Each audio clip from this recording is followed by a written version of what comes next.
खिलाफ ही कंटेम्प्ट निकालना चाहिए मेरे ख्याल से। नहीं, वो तो फाइल कर सकते हैं हम सुप्रीम कोर्ट में। अभी हम क्या कर रहे हैं, आपने एकदम सही लॉजिकल पॉइंट बोला। क्या हुआ, हाईकोर्ट के जज जस्टिस CS कर्णन को सुप्रीम कोर्ट के 7 जज के संविधान पीठ ने 6 महीना की जेल की सजा दी थी और एक्चुअल में जेल में भेजा था हाईकोर्ट जज को। तो सुप्रीम कोर्ट ने क्या कानून बना के रखा है कि जब कोई भी जज, हाईकोर्ट जज हो या और भी कोई भी जज हो, अगर सुप्रीम कोर्ट के निर्देशों को, आदेशों को नहीं मानता है तो वो जज section 2B of contempt of court act में 6 महीने की सजा का हकदार है। ये सजा इसमें सिविल कंटेम्प्ट में। और जज अगर कुछ और गलत करता है रिकॉर्ड में तो वो जज क्रिमिनल कंटेम्प्ट में 6 महीने की सजा का हकदार है। उसमें एक काम अच्छा किया, ये देश का पहला जजमेंट है, इसके पहले भी थे लेकिन ये बहुत ज्यादा क्लियर है। उसमें क्लियर किया कोई भी कॉमन मैन आकर पिटीशन लगा सकता है और जब वो पिटीशन लगाएगा सुप्रीम कोर्ट को वो चीज को वेरीफाई, एग्जामिन करके जजमेंट देना पड़ेगा। ये बहुत, मतलब अभी किसी को कोई ऑब्स्टेकल नहीं है, कोई भी फाइल कर सकता है पिटीशन। तो अभी कंटेम्प्ट पिटीशन, अगर मान लीजिए कि आपके खिलाफ जो कंटेम्प्ट ऑफ कोर्ट का नोटिस है, मान लीजिए कि हमारे यहाँ से किसी व्यक्ति को लगा कि भाई ये जो है सो गलत हो रहा है, गड़बड़ हो रहा है और ये ग्रॉस इनजस्टिस है और पूरा जस्टिस सिस्टम को का मखौल उड़ाया जा रहा है और सुप्रीम कोर्ट में किसी ने पिटीशन डाल दिया, तो इमीडिएटली सुप्रीम कोर्ट इसको जांच के लिए जा सकता है। सुनिए, उसका आधार बताता हूं मैं। सुप्रीम कोर्ट ने एक आदेश दिया। क्या आदेश दिया कि जो कोई आदमी सच बोल रहा है, तो सच बोलने वाले के खिलाफ में आप कंटेम्प्ट का ऑर्डर नहीं निकाल सकते, कंटेम्प्ट का कॉग्निजेंस नहीं ले सकते। कहा बोला? एक बोला 1952 कॉन्स्टिट्यूशन बेंच अपना बथीना रेड्डी में बोला, दूसरी बार इनडायरेक्ट टैक्स प्रैक्टिशनर एसोसिएशन में दूसरी बार बोला, फिर सुब्रमण्यम स्वामी वर्सेस अरुण शौरी का केस था 2014 में, उसमें बोला ये देश में वो जज का कॉन्फिडेंस ये हो रहा है, न्यायालय की गरिमा आ रही है, वो बाजू में रखो। अगर कोई जज अगर करप्ट है, गलती किया है तो उसके खिलाफ बोलने का हर नागरिक का अधिकार है और उसके खिलाफ कंप्लेंट करना, न्यूज पब्लिश करना, ये भारतीय संविधान के आर्टिकल 51A के तहत उसका राष्ट्रीय कर्तव्य है, संवैधानिक कर्तव्य है। और इनडायरेक्ट टैक्स में बोला कि ऐसे व्यक्ति को जो ऑब्स्ट्रक्ट कर रहा है उसको आप कंटेम्प्ट की धमकी देके उसकी आवाज दबा नहीं सकते। विसल ब्लोअर लोग हैं, इनके वजह से ही न्यायपालिका सुधर रही है। तो ये कानून बना दिया। उसके बाद में 7 जज बेंच ने इसमें CS कर्नल के केस में लिखा आप जज के खिलाफ, जज का उद्देश्य गलत था, वो ये था, ऐसे आरोप नहीं कर सकते। आगे लिखा प्रोवाइडेड एक्सेप्ट, अगर आपके पास प्रूफ हो तो, क्योंकि अभी ट्रूथ एज ए डिफेंस आ गया है। लेकिन ये सारे केस लो हमने दिए तो चंद्रशेखर साहब का जो फुल 5 जज का बेंच है, एक भी केस लॉ को उसमें नोट, मतलब ऐसा नहीं करता कि ये केस लॉ में ये डायरेक्शन दिए सुप्रीम कोर्ट ने, उसको बाजू में रखता है। और 1936 का जो कि एक्चुअली सुप्रीम कोर्ट के कॉन्स्टिट्यूशन बेंच ने उसको ओवररूल कर चुका है, सुब्रमण्यम स्वामी में वो पॉइंट को उसको मेंशन करता है ओवररूल को। किसको? ये अंबड़ का जजमेंट है 1936 का प्रीवी काउंसिल का, कि नहीं आप जज को मोटिव एट्रीब्यूट नहीं कर सकते और ये ग्राउंड के आपके खिलाफ कंटेम्प्ट का कॉग्निजेंस ले रहा। तो अभी ये चीफ जस्टिस चंद्रशेखर साहब के बेंच ने सुप्रीम कोर्ट के आदेशों का कंटेम्प्ट किया एक, उसका सिविल कंटेम्प्ट ये 15 वकील है, मैं होगा, हम सब फाइल कर सकते हैं, इवन आपके ऑफिस का आदमी भी फाइल कर सकता है। ये एक रेमेडी है उसकी।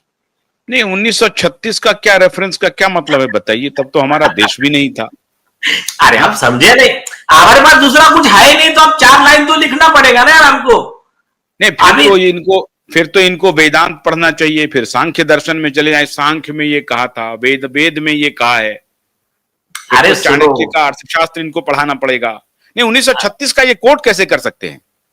बस यही तो सवाल है ना। अभी हमने जो साहब, ये तो 1947 के बाद हमारा 50 के बाद संविधान लागू हुआ, उसके हिसाब से हमने अडॉप्ट किया और उसके बाद हमारा कानूनी प्रक्रिया चलना शुरू हुआ। उसके पहले क्या था नहीं था उसका क्या लेना देना?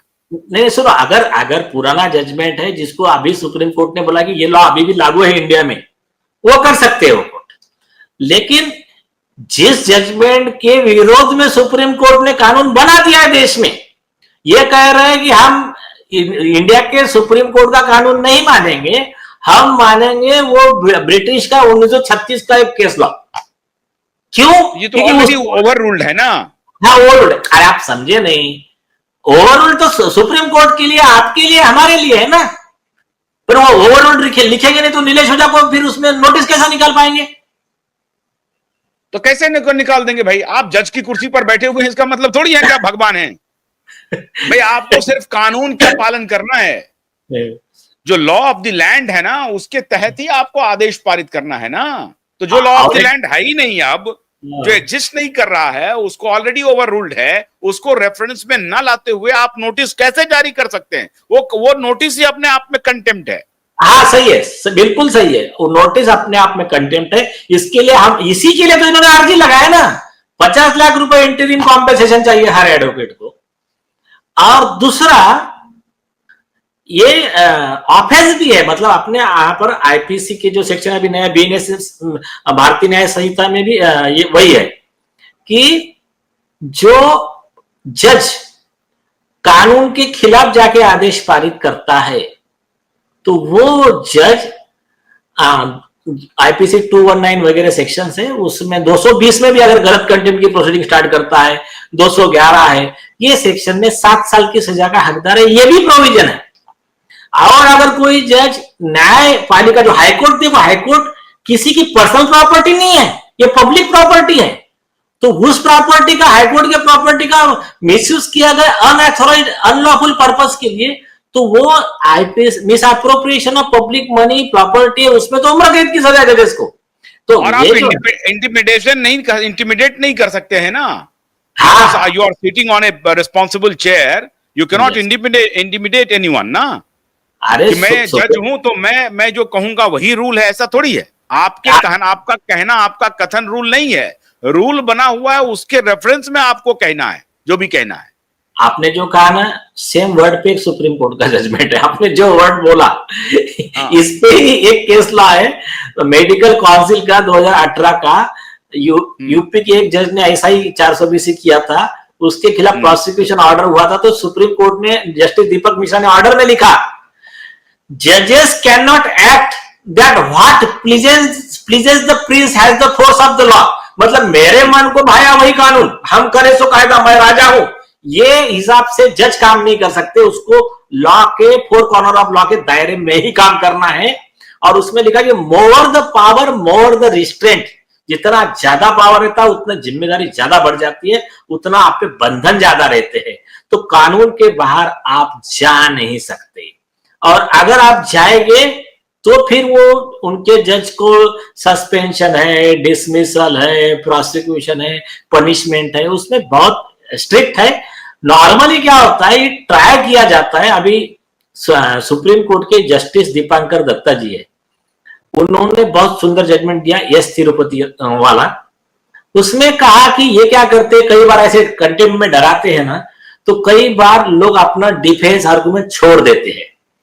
यही कानून, वही प्रीवी काउंसिल ने 2014 में दुहारिका में सुप्रीम कोर्ट ऑफ सिंगापुर के जजमेंट को सेट असाइड करते समय लिखा कि सुप्रीम कोर्ट के जज ने इनको धमकाया और इनको वकील को बोला कि ज्यादा आगे बढ़ना नहीं, ज्यादा आगे डिफेंस लेना नहीं, तो वो ग्राउंड पे सेट असाइड किया। तो ये तो केसेस हो गए यहाँ के। मैं आपको बहुत 2 इंटरेस्टिंग केस बताता हूँ, कॉमन मैन के लिए और मीडिया के लोगों के लिए। ये जस्टिस कृष्णा अय्यर है, उन्होंने एक रेक्स वर्सेस नैयर का इलाहाबाद हाईकोर्ट का, और बाद में एक रामा सूरज सिंह का भी वैसा ही जजमेंट आया। तो उसमें क्या कहा मालूम है क्या? बोले कि अभी कोई जज अगर करप्शन कर रहा है तो उसको सजा देने का प्रावधान है। जस्टिस निर्मल यादव की चार्जशीट गई, जस्टिस शमित मुखर्जी दिल्ली हाईकोर्ट का अरेस्ट हुआ, ऑर्डर लिखने के लिए वुमन एंड वाइन की सर्विस लेते समय पकड़े गए, तो अरेस्ट हुए और 13 दिन का पुलिस कस्टडी हुआ, कुछ जजेस को सजा हुई, जो भी हुआ उनका। अब जस्टिस कृष्ण अय्यर ने कहा कि एक तरफ कानून बना के रखा है, जज ने गलत किया तो उसके ऊपर कार्रवाई करने के लिए, उसको डिसमिस करने के लिए, उसको ये करने के लिए, सस्पेंड करने के लिए, और आप ये कहना चाहते हो कि जज के खिलाफ ऐसा वर्ड लिखा वो करप्ट है तो वो कंटेम्प्ट होगा, तो फिर कंप्लेंट पे साइन कौन करेगा? मतलब एक तरफ कानून बना कर रखा और आप बोल रहे हो आप वो कानून आप यूज नहीं कर सकते। ये 420 नहीं चलेंगी। तो रामा सूरत सिंह में हाईकोर्ट ने लिखा कि एक जज अगर न्याय बेच रहा है, साला यहाँ जज बैठा है, बोला है आप 2 लाख दोगे, आपके फेवर में ऑर्डर, आप 10 करोड़ देंगे। जस्टिस यशवंत वर्मा का केस लो,